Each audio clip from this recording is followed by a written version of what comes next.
Welcome back, Get a Grip listeners. We got a big show for you today. Wow. It was our honor. Dr. Jennifer Veitch came into the Get a Grip studios here in Toronto, and we recorded an awesome podcast. She's works for the National Research Council in Canada, and she knows her stuff. So without getting too into it, this is a good one. So if you're into the science of lighting, the health effects of lighting, and the history of that, Dr. Veitch is a good episode for you. This episode of the podcast is brought to you by Keystone Technologies. Go to KEYSTONETECH.com, baby. KeystoneTech.com, Greg. So we're talking about their direct drive X2 LED tubes. So what that means is that they are single or double-ended Type B. We sell a lot of Type B LED Hey, Matt, lamps. throw that up on the website for the YouTube viewers. Yeah. And the issue with it is that when you do single end, a lot of times you need to replace a socket, but you know how many different types of sockets there are in the marketplace? Woo! A lot. They're not just one straightforward answer every time.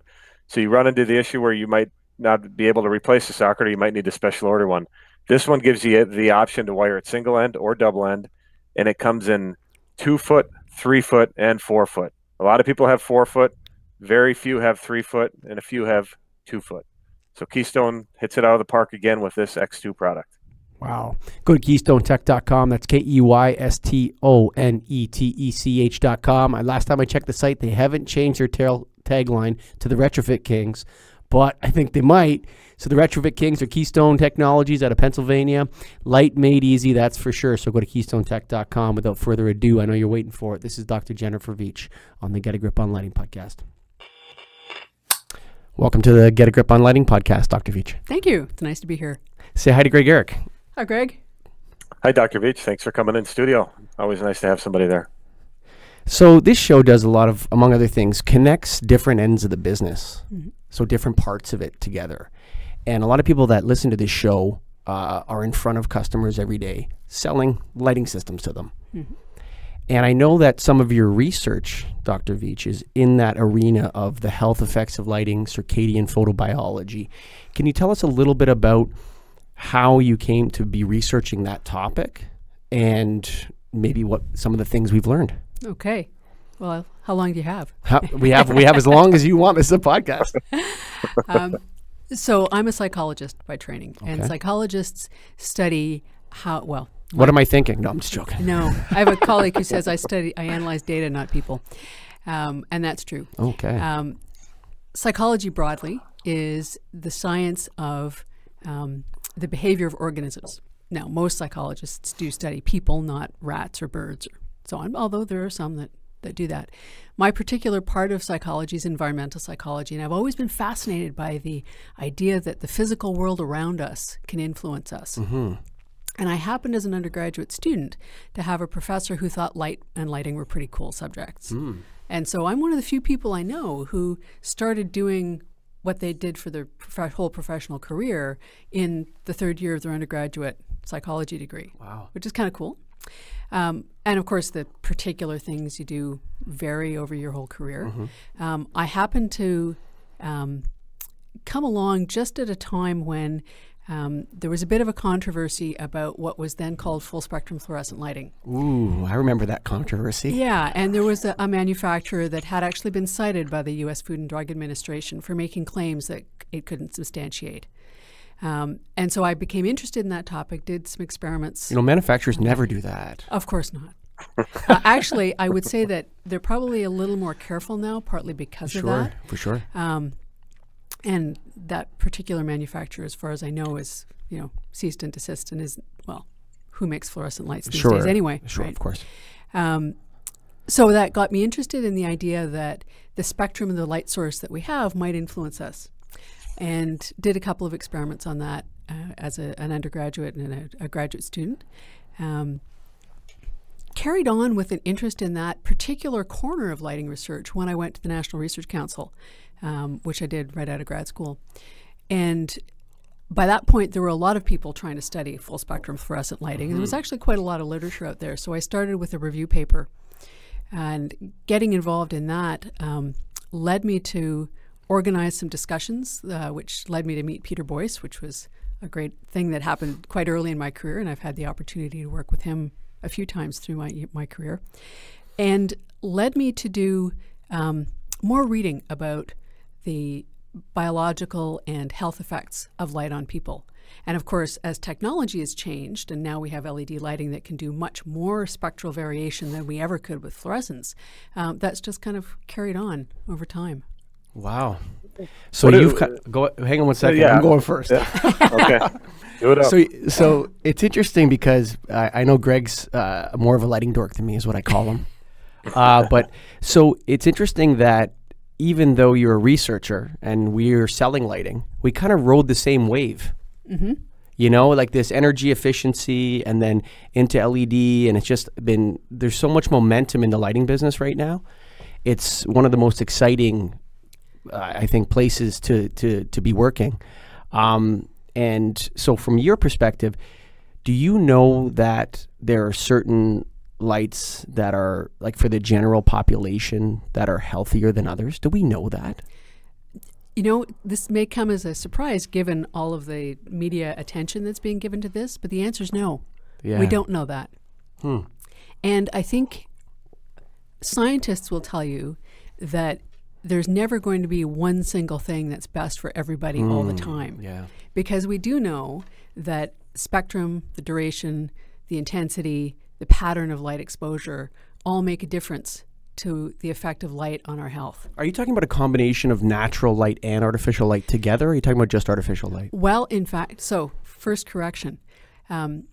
These days, if you look at the official vocabularies for lighting, we avoid the phrase artificial light. Okay. Because from a physical perspective, the light that comes out of an electric light source is just as real physically as daylight. It's just from an electric source. So we have electric lighting and daylight. Electric lighting, okay. And I suppose you could say there's, you know, combustion like candles, but that's a pretty minor influence these days. Wow. So, no, I'm not.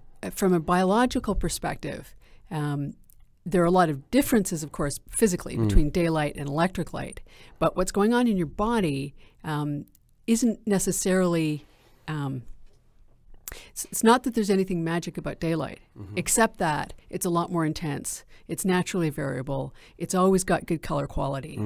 And the natural variability itself has some other psychological benefits beyond the hormonal benefits that we're hearing more about in the media today. So tell me a little bit about the hormonal benefits, and I guess there's so many different roads you can walk. Children, elderly people, the general population. Tell me a little bit about does it affect your thyroid or something like that? That's an interesting question that I don't think we have the answer to, specifically thyroid hormones, although certainly indirectly it does, because the body has many daily rhythms for just about every hormone, for every system. And one of the things that light does is it helps to entrain those daily rhythms. It tells the body when to wake up. It's daytime now, we're going to be active. Certain processes are more intense or go on during daytime. And of course, the absence of light says, okay, now it's time to shift over into a nighttime mode, and other processes are going to happen. So that cueing of day and night, active, not active, that happens in response to light does influence all those hormones so that they either come on or turn off in the right pattern. Okay. Right? Okay. So then what happens to people that are doing a lot of shift work? Well, they're messed up. And shift work is a complicated problem. That was definitive. Well, it does depend, of course, on the shift. So if you were lucky enough, well, I would characterize it as lucky enough, to have a shift schedule that doesn't change, and if you always stayed on that schedule. So if you worked the night shift, and even on your days off, you kept the same pattern of being active at night and sleeping by day. So you lived like a raccoon. Yeah, exactly. Then, you might be okay. Of course, most people don't do that. Of course. Because on their days off, they want to be active with all their friends and family. And that means that depending on how rapidly you have to make that change, you could be more or less out of phase. So if you have a long time on one pattern, then you can shift to that pattern. So someone who's on one of the, an oil platform out in the middle of the ocean where they're working nights for 3 weeks straight.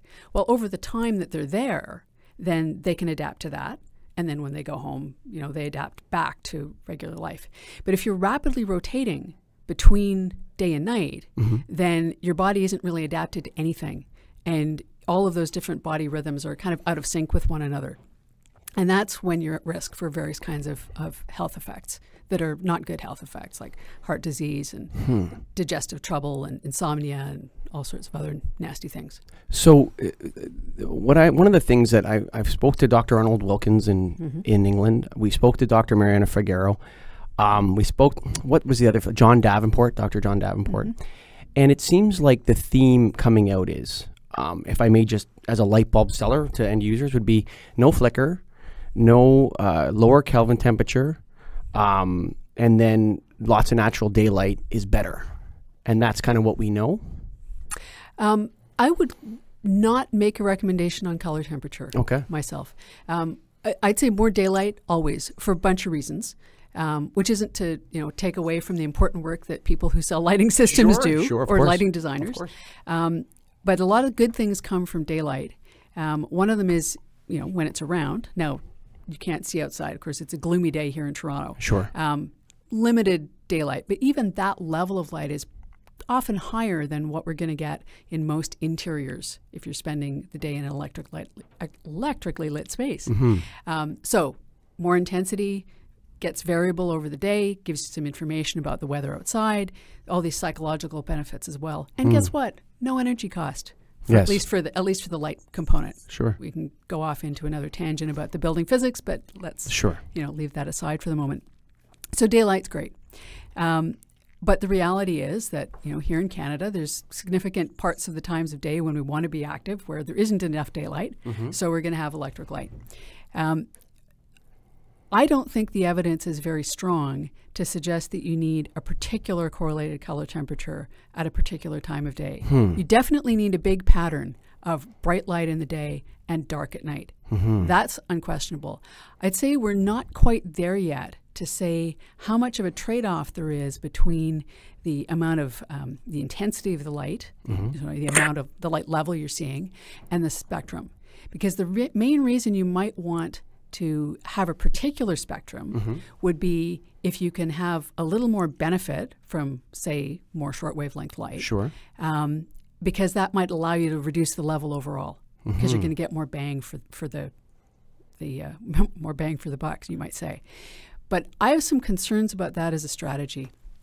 You may remember back, I'm sure you do, to cool white fluorescent lights. Of course, I still sell them every day. The ones you sell today aren't quite like the ones I'm remembering back, or sort of both back with T12s.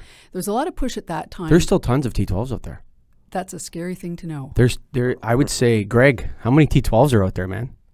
There are a lot. I don't know, but I know there's thousands still sold, hundreds of thousands. Maybe millions. For sure. Many millions are sold. Millions, I would say it's probably there's probably still somewhere between 50 and 200 million T12s in North America right now. Wow. I would say so. That's part of that mountain that the DOE wants to have shifting over to LEDs. Of course. So the particular ones I'm thinking of are back in the day when before triphosphors. There was a lot of push to have the light source spectrum get as close as possible to the V lambda curve. Because that was going to maximize visual performance. Now, from one perspective, that makes sense. It's going to maximize your lumens per watt. Sounds good. Energy efficiency is really important. Of course. You want lots of lumens per watt. The problem with that is that when you do that, you end up with a light source that has very poor color quality. It's been calculated that if you actually did manage to match V lambda, you'd have a light source with a CRI in the low 60s. And this is for fluorescence. For fluorescence. Right. Well, that's when. Yes, of course. I mean, physically, the same thing would be true if you did it with LEDs. Except that I don't think you would choose to do this. And the reason is the color quality would be very poor. And that's the same thing that concerns me about the push to have light sources that maximize on the one hand, there's still the energy push. So you need high lumens per watt because that's what's going to get you into utility incentive programs and so forth. That's what drives the payback. It drives the payback notion, except that it's possibly at the loss of some human value for the light. Because the more lumens per watt you deliver, necessarily the fewer long and short wavelengths are there. And so you don't have the same color rendering, color fidelity as we now call it. So it worries me when people focus just on color temperature without bearing in mind that the light source has to do lots of things for the people in the space all at once. Right. Not just... It's checking a lot of boxes. It has to check a lot of boxes. And so we need to be thinking about all of the different things that we're trying to do with lighting at once, not just, quote, circadian lighting, which is also a phrase I don't like, but that's a different discussion. We're going to go to Greg's. You know, it's funny because I could just keep going here. I got to let Greg in on the conversation in Minneapolis. What's up, Greg? I am here. That's right. So going back to what I was going to ask, it was a little while ago now. But talking about the initial studies you did on lighting and fluorescent lighting, what year was that roughly? Well, the particular incident that sparked it off was it happened in '86. I started looking at it about 5 years after that, the early '90s. So would you say that's about the first time the term health effects of lighting really came about in that area? Well, no, there had been, well, as I say, this one lamp manufacturer was cited for making health claims about their product in the mid-'80s. So obviously someone had been, making some claims about that earlier. Charlatan-esque person? Well, I'm I mean, not what would they be basing it on? I'm not going to use that word. Right. Actually, the person who was most associated with that, he's long dead, is a man named John Ott. Okay. And he actually was an inventor as well. We owe a lot of credit to him for developing time-lapse photography. Okay. But he also firmly believed that full spectrum lighting had health benefits. Really? And there are a number of publications in journals that most of us wouldn't publish in, where they made some claims of having observed this. The studies weren't very well designed. Right. And that actually was part of what I collected in the review work that I did in the early '90s. So when I was starting out in this business, we're talking late '90s. Okay. When I say that, I'm not talking about the researchers. I'm talking about like a lot of manufacturers would seem to, anything they could grab onto in that space, they'd slap it on the box, and then they would charge 10 times as much for the tube. Right? It was that. So when I'm saying that, I'm kind of in this end of the business. I don't want to cast aspersions on any researchers or anything like that. I remember I had a tour of a facility from one of the big lamp manufacturers, and it was someone who had actually sponsored some of my research. And so I knew the person I was talking to understood the issues and believed in the research, and he got what I was saying. And we're walking through the display area with different products, and there were these boxes that were making these claims exactly as you say. And I turned to my colleague and I said, how is it that you can fund my research and yet your own company puts this label on the box? And his comment to me was, it's a big company, and the marketers, they don't always listen to us. Right. And so I think that's part of it is, it's a particular specialty to market a product, as I'm sure you know, and that communication in a big company may not mean that the person designing the package is the one with the technical knowledge, or may not even care about the technical knowledge. Wow. So is there such a thing as full spectrum electric lighting? Anything that you would classify that you can use that terminology safely? No. And I'm really... so that's a marketing term. It's a marketing term. There isn't a definition for it, and I'm becoming more of a stickler about precision in the way we use language as I get exposed to more of the folks that do standards. And that's just not a term that has a generally accepted definition. What term would have meaning if there was a term? Circadian photobiology has been thrown around. That's something that I'm on a number of committees. The IS Light and Human Health Committee. There's a new committee jointly between the International Commission on Illumination, the CIE, and the International Organization for Standardization, ISO. Sure. Both on sort of similar topics, trying to grapple with these issues. And I would say there isn't agreement, although there's not just me, other overlapping members between these groups. We're still working on finding the right language. In the ISO CIE world, the phrase that we're using is called integrative lighting. And we're trying to get at the idea that lighting is used to have a variety of physiological and psychological effects. And we've borrowed this word integrative actually from medicine. There's a thing called integrative medicine. So we're applying that to lighting to encapsulate all of the different things that one might be doing in trying to use light to influence the health and well-being of people. Now, that particular phrase has not caught on particularly in the IES universe yet. It's a very new phrase. We're still Integrative lighting. Yeah. So we're still having some discussions about what we're going to call it. We have the title of the podcast. You brought up another word that I want to dive into a little more because I haven't really heard it on a lighting from the lighting standpoint, was color fidelity.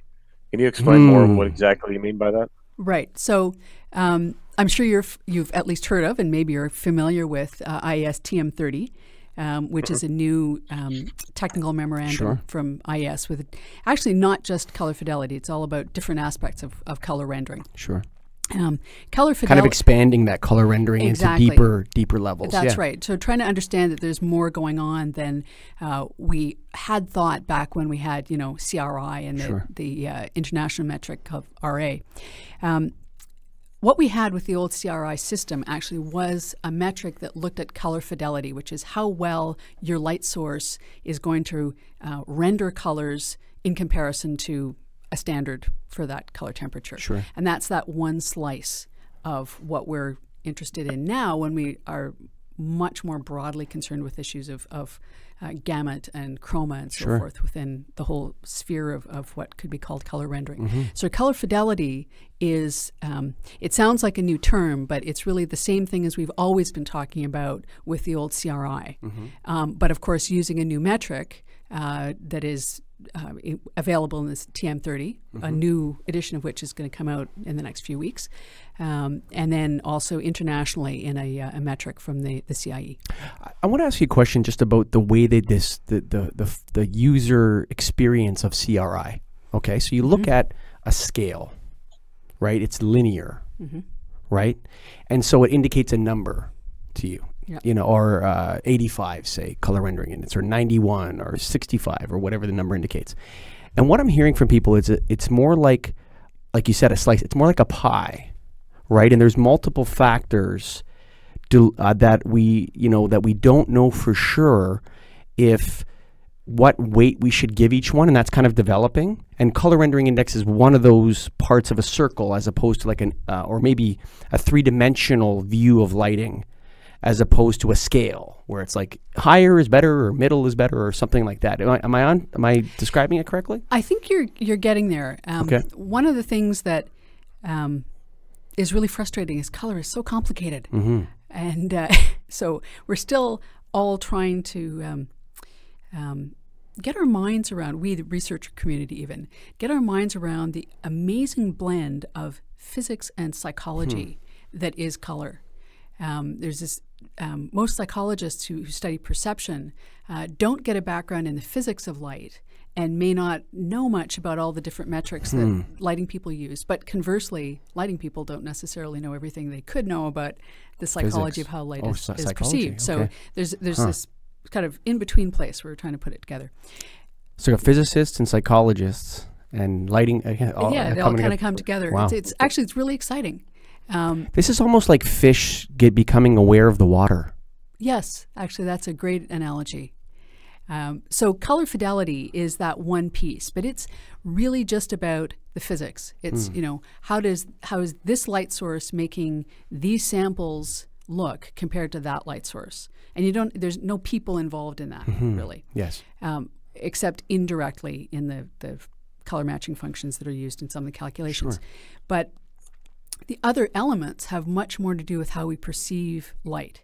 So there's interest, for example, in a metric that came out in TM30, which is a Gamut index, which has to do with always compare to your reference source,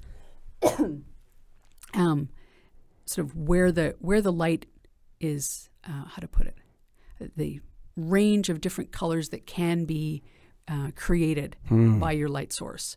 And those colors also have depth to them too, in a way. There's like the color and then the deepness of it, or I don't know how to describe it. Yeah, I think depth is an interesting analogy to use for that.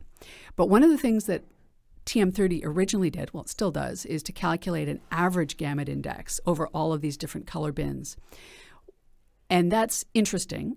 But even when they first published TM30 3 years ago, they recognized that it wasn't clear that a gamut of 100 or 105 or whatever was the one that you want. Mm-hmm. And what more research is starting to show is that an average gamut index is perhaps not the right way to think of it.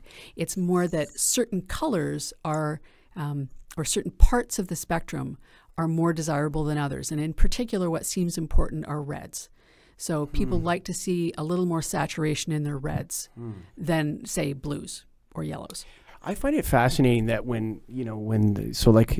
you're coming at it scientifically. So all these naked apes, there's one in Minneapolis coming in over the coming over the electric waves, and we're sitting here, and you think about things like the way humans become more mystical at night, and the color temperatures of light.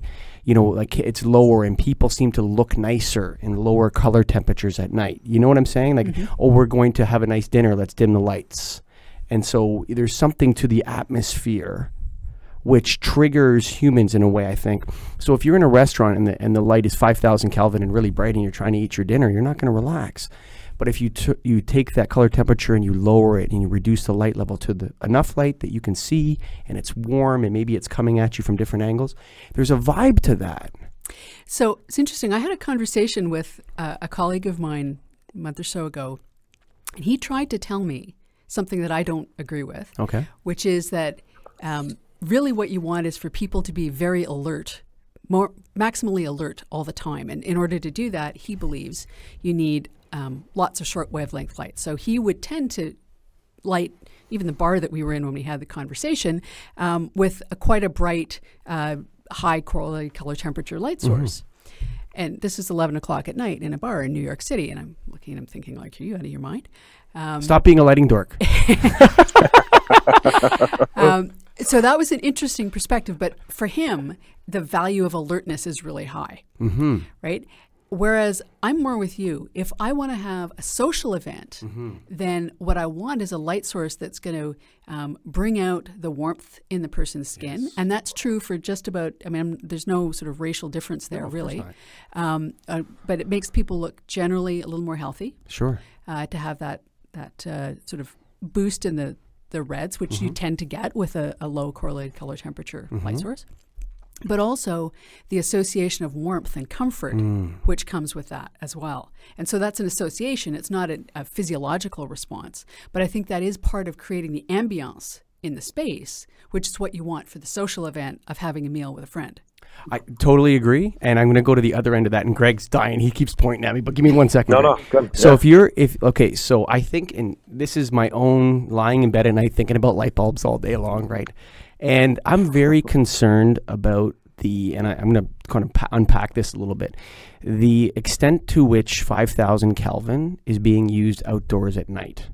And there's also, and not only how it's being used, but also, forget about the environmental effects of sky glow and light at night, just the glare bombs that seem to be all over the place. And let me just unpack my full thought. And then, you go on highways that are a high pressure sodium. Okay. Now take aside the low color rendering index, which is preventing you from seeing. I feel like there's something to it almost matches the color of fire. And you're driving, and this is totally me thinking about it. There's something that reduces alertness. And, when you're driving under 5,000 Kelvin, you are very alert. It's like someone shaking you on the shoulder all the time. But I'm wondering if the people that are exposed to that light at night, like truck drivers and people like this, that are driving through areas of very, very high lumens and very high Kelvin temperature light at night, on and off and off and on, are like, it's almost exacerbate that problem of circadian rhythm for them. And so there's this, like, I don't know what it is. It's like high Kelvin, 5,000 Kelvin temperature at night is the wrong light to shine in a human's eyes at night. I don't know. I feel like that color, yes, it makes you more alert, but then by the same token, it also tells you to wake up in a way or something. Am I onto something here? Well, so there's several different things going on in what you're describing. First is, I think we need to be clear about who we're lighting for. Right. So I would draw a distinction between what light, and I think the standards do too, distinction between the light we want on a highway interchange, where it's high speed and, you know, a lot of very large, very heavy semis at those high speeds, as opposed to a residential street, right? So I think those are two different kettles of fish, and we need to think about lighting. We do think about lighting those things differently. So not on this end of the business. You can't even buy a street light that's not 4,000 K. It's very difficult to find, Greg, wouldn't you say?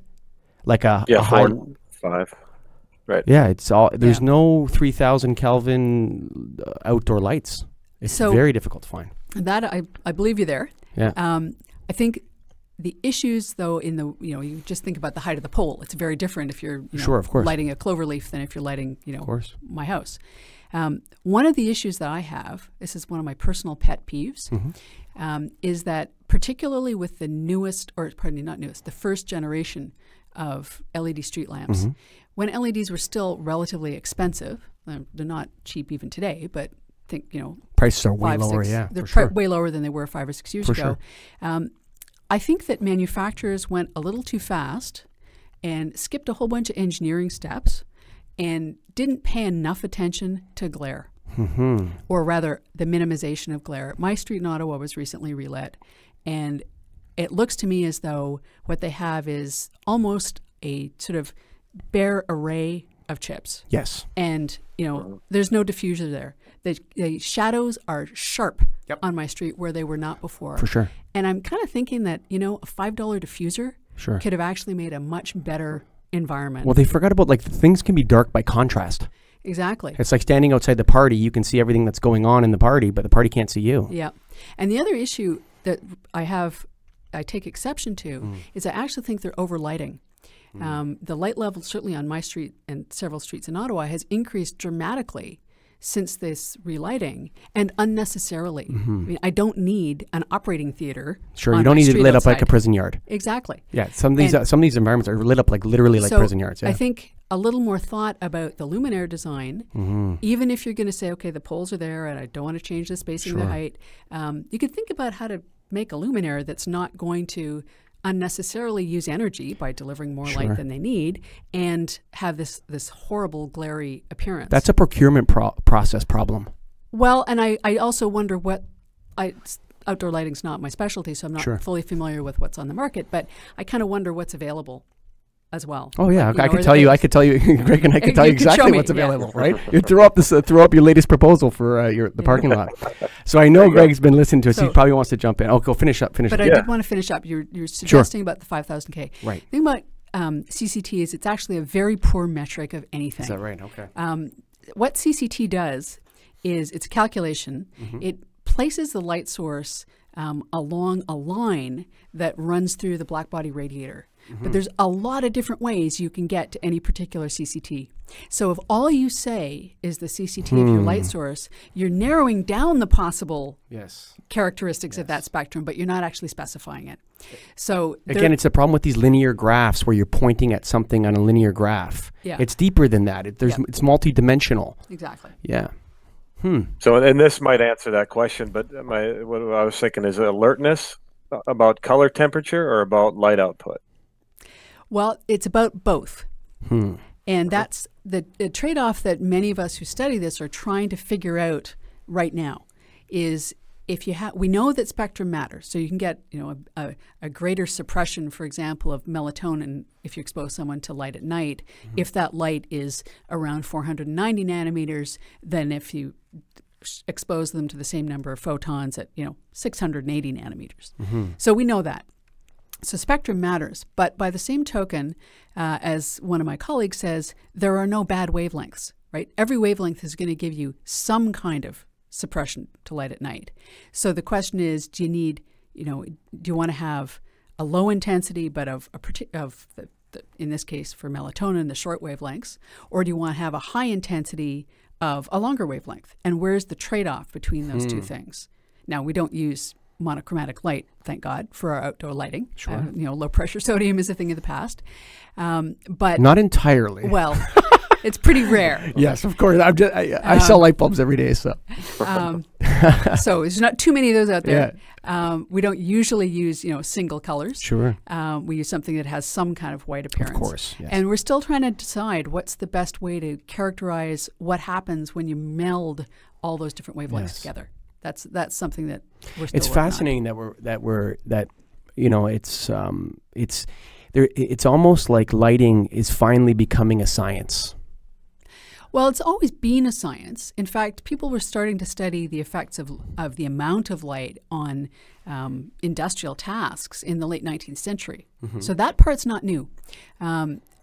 What's happening, though, is that the technology is becoming more varied. We can do more things. And because we can do those things, we can also use that capability to study more things. So it's becoming a more broad science, but it's always been a science. Always, okay. Or at least from my side of it, it's always been a science. Well, I mean, from my side of it, it's always been filled with crazy claims from all kinds of different angles in the business, whether it's, these fluorescent lamps will cure seasonal affected disorder to, this light's going to last 50,000 hours. And I asked them, how long have you been in business for? How many hours? Not years, right? And what hours? How many hours? They don't even know. Like, a lot of these claims back originally were, there's all sorts of wild, the lighting industry is filled with wild claims. Believe me on that one. I do believe you. And I sometimes wonder if other industries are equally filled with wild claims, because I don't pay attention to the same I would say they degree aren't. with other things. I would say they aren't, because there's just something. So energy efficiency is a real claim, and which is why there's a boom in the lighting business right now, because people actually do save energy. But in terms of what, I don't think there's an industry that is more pervasive and less definitive about what is good than the lighting business. Well, it could be that you're right, and it happens because lighting is pervasive. We're very visual creatures, and we're dependent on light from the minute we wake up to the minute we go to sleep, regardless of where we are. Whereas chairs, well, some places have chairs, some places don't. It's not as much of a need everywhere to have a chair, whereas you have to have light everywhere, or you have to have no light. But in any case, that amount of light is a definitive characteristic for most people. And changes the entire space for you too, how you perceive it, what you think of it, everything. Wow. Greg. So getting this into some practical terms here on what we can sell to the end user, that's what we're looking at on the health benefits. So if we're in a facility and the customer says, I want healthy lighting, how can I do that? What would you say? So question one is, what kind of facility? We're talking an office building with cubicles. Okay. I'm just making this up. Okay. That's the most generic question that I get. I think it's actually kind of unfortunate, because although, yes, millions of people work in offices, and that includes people in their home offices, or, my husband has a home office with 3 employees, so, it's in my home, but it's an office. But not everybody is in offices, and not all the time. So one of the unfortunate things about research is it's a lot easier to study people in offices, but it means we don't study enough of, people in hospitals and people in schools and people in prison, which is an interesting population, given that light they experience is not in their control, and they're there 24 hours a day. But the staff are not there 24 hours a day, and there's a whole lot of complexity there. So to answer your question about office lighting, if the facility design permits it, then I would say make good use of daylight as much as possible, and prevent people from having to sit in direct sun because it's uncomfortable and hot. So you need some way to control the glare, which could lead you to many interesting solutions in glazing and solar shading controls and all that kind of stuff. But for the electric lighting component, which obviously you're going to need, the best evidence that I know of right now would say the design matters more than the light source. And what really matters is making sure that you have enough light to see where you need to see it, but also bearing in mind that most people are not anymore looking at a piece of paper on a desk. They're vertical. So you want to light the surfaces around them. And for my money, you can't do better than a direct indirect system because you want a mix of a nice bright set of vertical surfaces around you, and you want some direct light to give modeling and shape to the faces of the people you're looking at. I totally want, like, anecdotally, from a guy who sold light bulbs for 18, 20 years, I totally agree with you. I think vertical foot candles is not even it wasn't even a measurement in the IES handbook a couple years ago, was it, Greg? I don't believe so. No, like vertical it's foot actually candles. been there since the 9th edition in 2000. Okay, sorry. It may have been there a little earlier, but I was actually part of that revision. Okay, but it's not emphasized. It's definitely not emphasized. And I think it's the most important thing. We don't walk around like this. We don't, 90% of the time we're like this. And if, you know, I also read an article that suggested that, you remember those little Paracube lenses that everyone was putting in back in the early 90s and mid 90s? It's like, you need these Paracube lenses because the glare, and it puts it straight down in your CRT computer, right? There was whole sales manuals on that. And then I read an article that said everyone started ripping those things out, and everyone said, you know, that all this seasonal affected disorder and full spectrum lighting and all that those Paracube lenses were one of the worst things because it made all the walls dark. And that's true. And we actually did some research on that in the mid to late 90s. And you're absolutely right. In fact, on the one hand, when we had CRTs back in the day, and they had kind of a spherical surface, so the glare problem was real, right? So the problem they were trying to solve was non-trivial because you had this dark screen with light letters and then, you know, a reflected image of a luminaire. That was not good. So they kind of tried to find a solution to that problem, which is why Paracubes were invented, but it created new problems when they did that. Unintended consequences. Exactly. Yes. Yeah.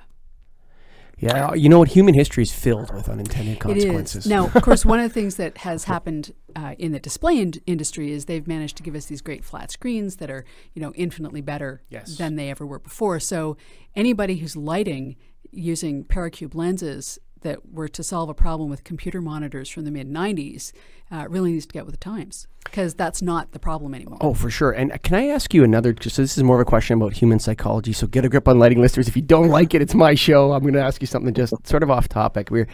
I was prepping for this show and I was talking to one of my key guys out there who's been in the business for a long time, lots of lighting jobs under his belt. And we were talking about the take-up of new technology, okay, by humans. And he was saying, humans are so slow to change, and they never change, you know, why isn't there more electric cars and all this kind of stuff, and humans are so slow to change. And I completely disagree with him, because I said, I was thinking about it, I'm like, you know, how fast did we go from no cell phone to super intelligent cell phone? How fast did Uber take off? And I think when humans can feel, see, touch, or whatever the thing that triggers their amygdala in the left side of their, I'm talking just nonsense now, but whatever that does, when it's like, this is real value, do you Uber, it explodes. The innovation, just the adoption of the innovation explodes. You know, it's like people know that, hey, if my lighting system is 100 watts and I can have it for 30, you know, let's do that. And then the government says, yeah, we'll pay you money to do that. That's such a good thing to stop wasting, right? The electricity. The adoption, it just exponentially grows, right? And so right now I see like the health effects of lighting as, and in terms of the adoption of people saying health effects, would be, is coming very slow because there's no definitive, real thing. Imagine you're me and you're sitting in front of a guy. He's like, I want to have a healthy lighting, a healthy lit office. And he's like, what am I going to get, Culligan? Right? I say to him, okay, if you buy this $700 light fixture instead of the $100 one, you're going to have less absentee days. You're going to have higher productivity. You're going to have happier staff. People are going to be, the melatonin in their brain is going to be regulated better. I mean, that's a tough pitch for someone who really wants to be honest with a customer. So I can appreciate that. And actually, you've hit the nail on the head there with the specific problem that people on the research side and on the technology adoption side face. There's a couple of different forces at work here.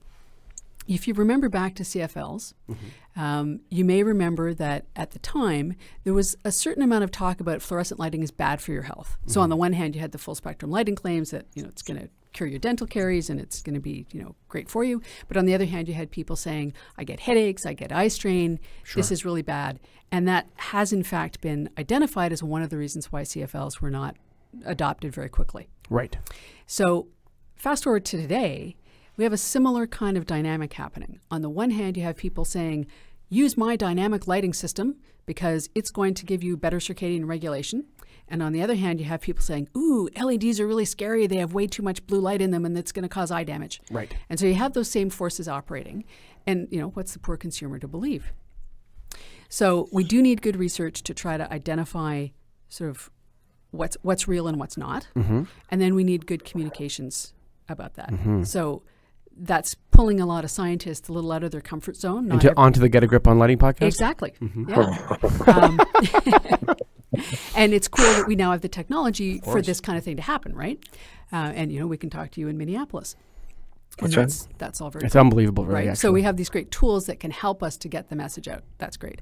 But the thing that's still a problem, and the research program that I'm most active in at NRC is trying to address this problem, is that the energy savings in most of North America are still not big enough in dollar terms to justify the expense of some of the energy saving technologies that are out there, right? So if I'm happy with my T8 electronic ballast system and it works, why would I invest, many thousands of dollars to relight my facility in order to save 30% on my energy bill may sound like a lot as a percentage, but if my electricity bill is at, 10 or maybe 12 cents a kilowatt hour, that's not a large number of absolute dollars to save. So the payback can be very long. Depends on how much they use them and what kind of facility. Yeah, sure. And it depends as well on things like how disruptive is it going to be to my workplace to do this installation? And I'm busy focused on this business that I'm in. Exactly. And I don't care about the lights because they're working. They're working. I want to invest in my new And this is my landlord owns this building. Exactly. Trust me, I swing through the trees every day with a knife in my teeth trying to talk people into this stuff. Exactly. So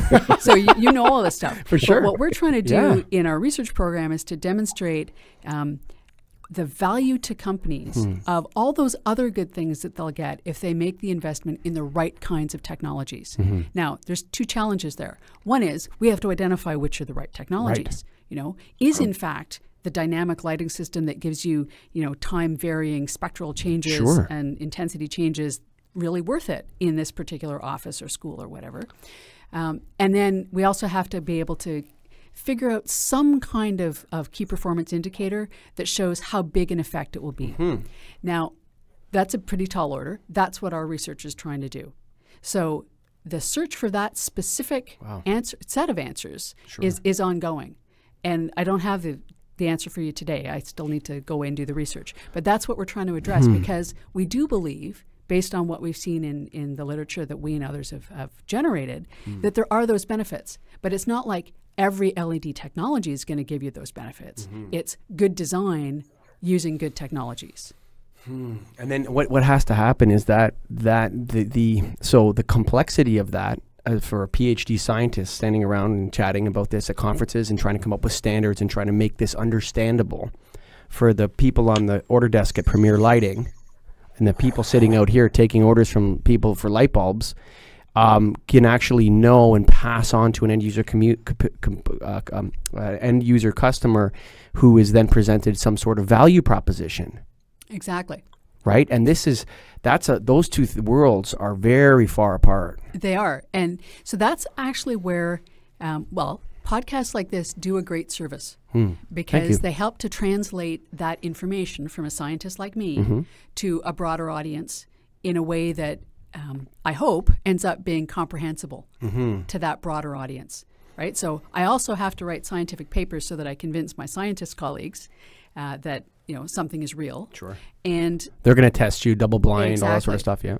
And also because we do need standards and regulations.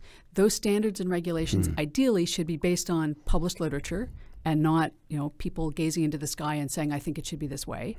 So we need we need to create a thermonuclear reactor like the sun. I think about this. We're spinning around this ball in a vacuous space, and the thermonuclear fusion reactor is sending us energy waves, and we're trying to copy that. It sounds like such a huge endeavor.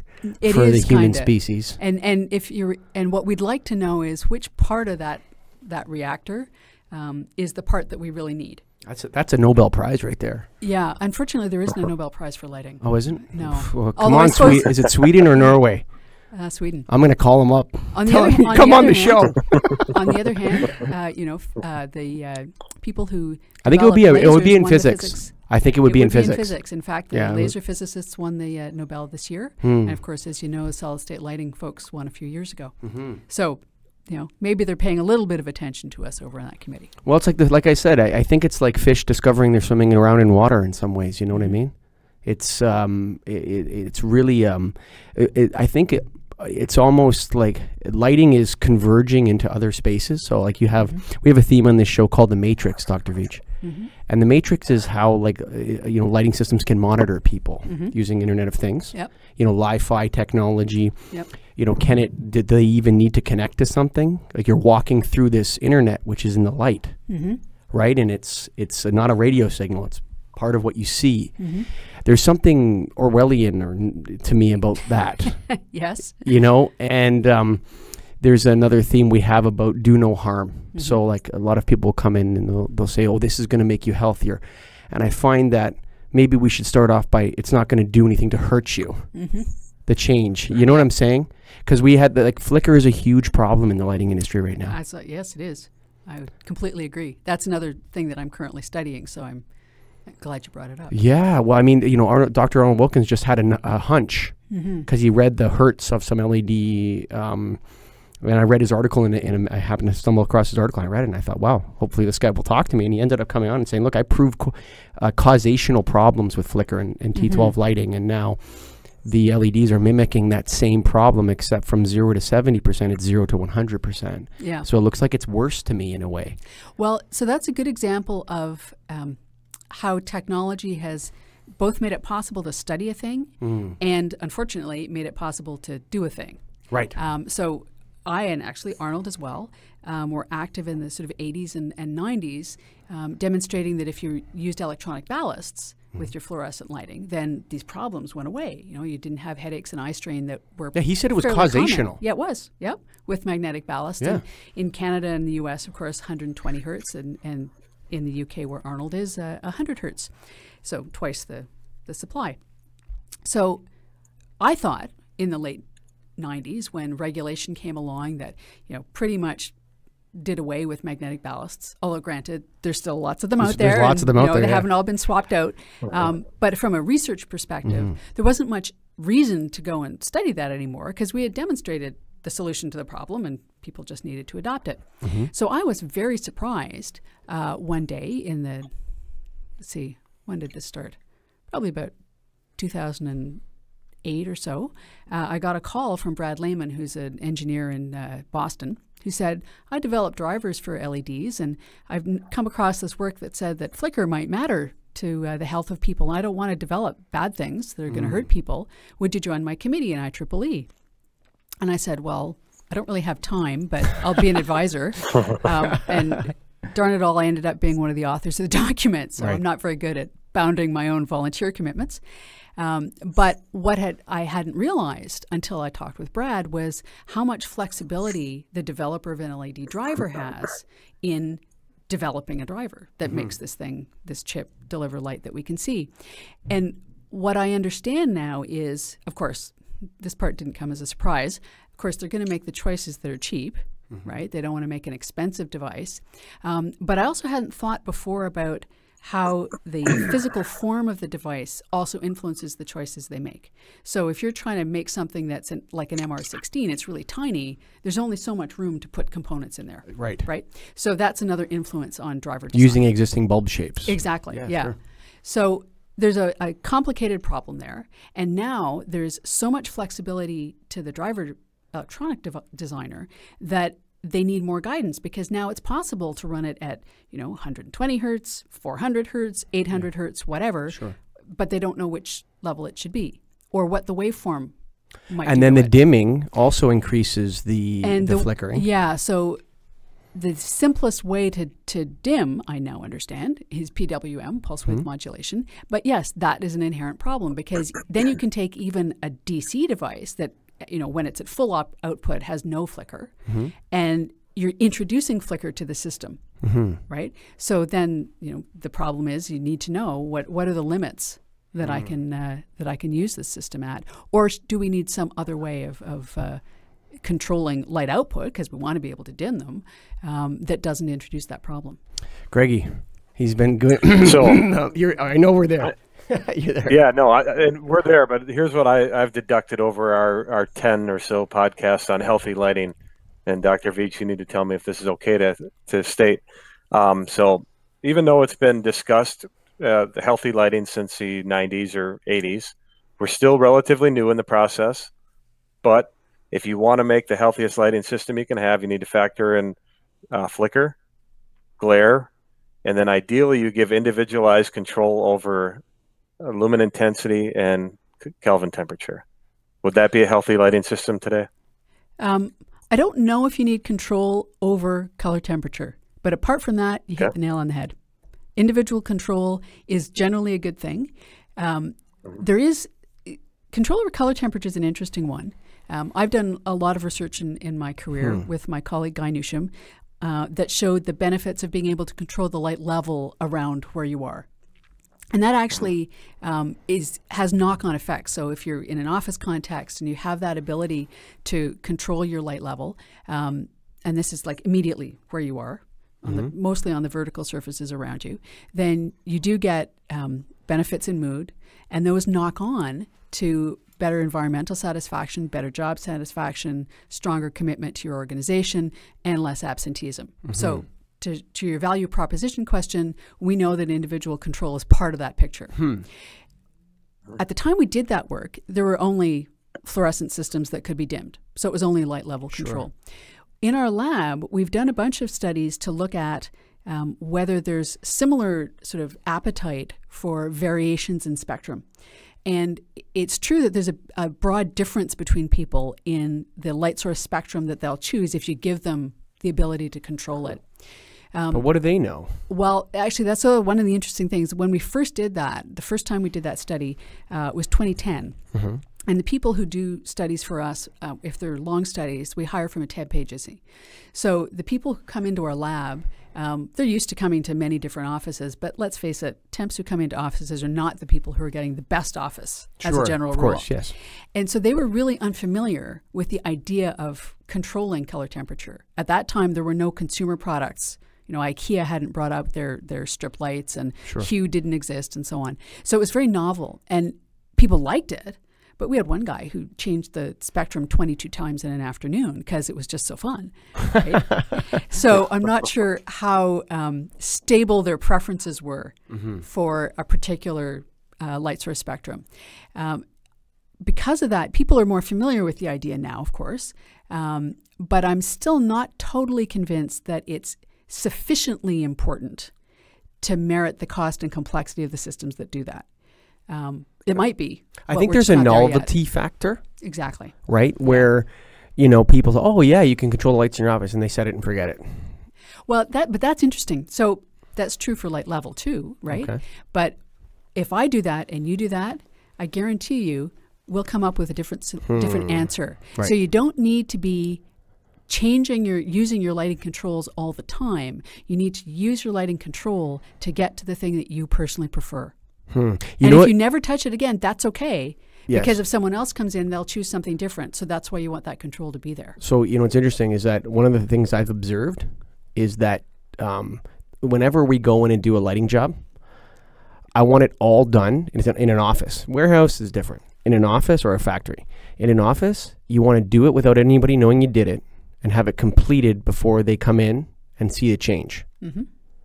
Right? Yeah. And you can, anecdotally, over the years, thousands of lighting projects, we've changed color temperatures, we've lowered them, we've raised them, we've increased light, we've lowered light, okay? But generally delivered a good lighting system to the end user client. If the person doesn't see the change happening, and they just come in one day and it's been changed, most people won't even notice, as long as the lighting is good.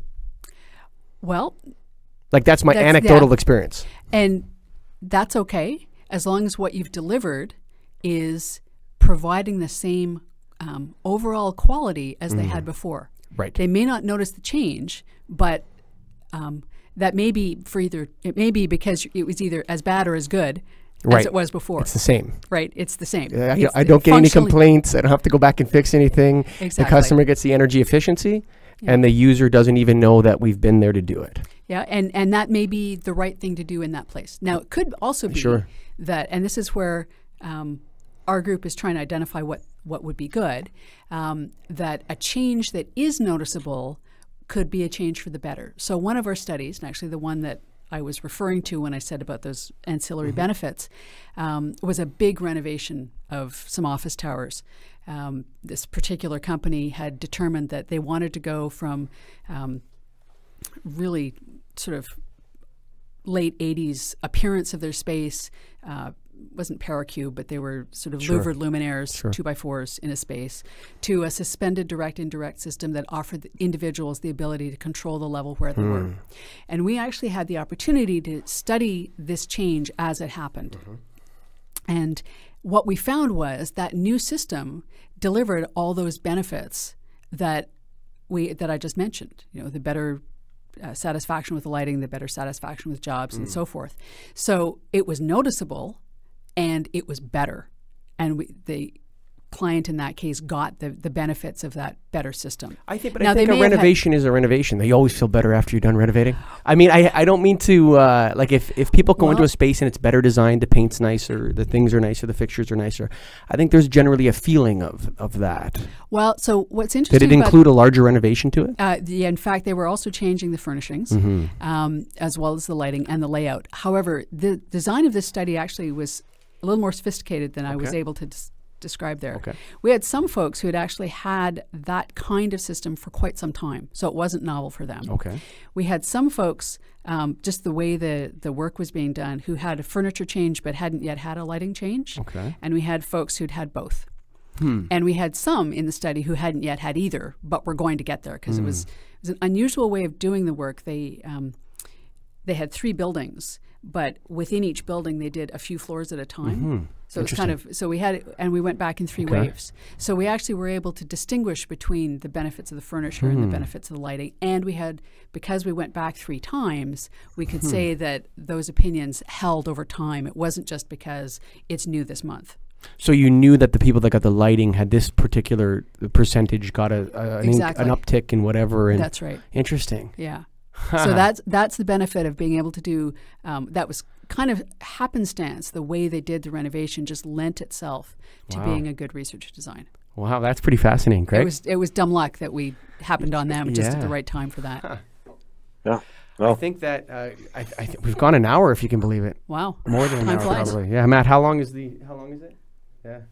Well, I'm going to say that was one of my favorite podcasts ever, actually. Oh, great. Well, that's nice to hear. Yeah, thank you for coming on the show. And you're welcome. And Greg? That's it. Thank you very much for being here. It was awesome. Okay. Wow. Thanks, Good. Dr. Veitch. Bye. You're welcome.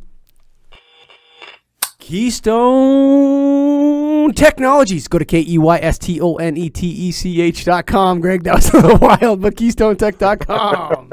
Yes, baby. Fired up today. But you should be fired up for this product. They've got the Direct Drive X2. It's a single or double end Type B LED tube. A lot of people have single, a lot have double. Not all have both. And in addition to that, they come in a 2-foot, 3-foot, and 4-foot. 4-foot are somewhat easy to find. 3-foot, very difficult. I tried it the other day, and this is the only one I could find. And 2-foot, there's a couple. Yeah, so 3-foot's a pain in the ass, dude. Yeah.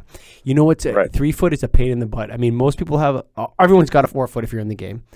50% of them have a 2-foot, and then you got to go to KeystoneTech.com, son. That's KEYSTONETECH.com to get those 3-foots, especially with that under counter stuff and all that, those weird little things. And then you have a different color tube where you still have the fluorescent in there, man. No. You got to go to the Retrofit Kings, KeystoneTech.com, KEYSTONETECH.com. And of course, this episode and every episode is sponsored by the National Association of Innovative Lighting Distributors. You know, Greg, I think I forgot to say that in the intro. I think we've said it 50 times in our other podcasts, so there you go. You guys should know by now. Yeah, you know it. Go to naild.org. That's NAILD.org for information, conference, all this kind of stuff. And of course, Dr. Veitch, what a pleasure to have you in my studio. It was great. I had a great chat with you, and Greg got to talk a little bit. Thank you. But yes, we really enjoyed it, and we appreciate it, all of our listeners. Thanks very much. This is one of the episodes, can't remember which one, on the Get a Grip on Lighting podcast.